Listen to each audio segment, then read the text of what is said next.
نیکی کرنے سے کبھی نہیں تھکنا چاہیے، اور یہ مت سوچیے کہ اخلاص سے کیا گیا عمل نظر انداز ہو سکتا ہے، اس لیے کہ اللہ سبحانہ و تعالیٰ آپ کے اعمال کو اور نیتوں کو جانتا ہے۔ اس کی شان یہ ہے کہ وہ العلیم ہے، سب جاننے والا ہے۔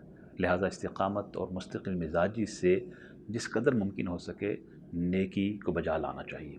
اللہ کے پیارے حبیب علیہ الصلوۃ والسلام کے ارشاد گرامی ہے اُقْلُهُ مِنَ الْعَمَلِ مَا تُطِيقُونَ فَإِنَّ خَيْرَ الْعَمَلِ أَدْوَمُ مَا إِنْ قَلَّ، کہ آپ نیک عمل کو بجا لائیں جتنا آپ سے ممکن ہو سکے، اس لیے کہ بہترین عمل وہ ہے جو مستقل مزاجی سے کیا جائے، بے شک تھوڑا ہو۔ ایک اور حدیث پاک میں حضور پاک علیہ الصلوۃ والسلام کے ارشاد گرامی ہے اِنَّ أَحَبَّ الْأَعْمَالِ أَدْوَمُ مَا إِنْ قَلَّ، اللہ سبحانہ و تعالیٰ کے پسندیدہ ترین وہ اعمال ہیں جو بے شک تھوڑے ہوں لیکن باقاعدگی کے ساتھ مستقل مزاجی کے ساتھ کیے جائیں۔ لہٰذا آئیے مل کے ہم نیکی کو فروغ دیں اور برائی سے بچنے کی کوشش کریں۔